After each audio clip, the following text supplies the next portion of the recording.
Hei Kristel, olen joskus väsynyt steppitunneilla, jalkani vain hikoilevat enkä jaksa enää.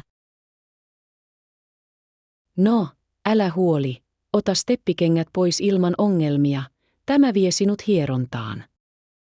Pidätkö tätä hyvänä ideana, Kristel? Kyllä, siskoni. Ai okei.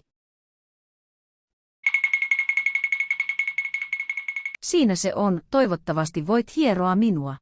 Joo, toivottavasti hieron jalkojasi, minä. Hyvä hieronta, Kristel, kiitos.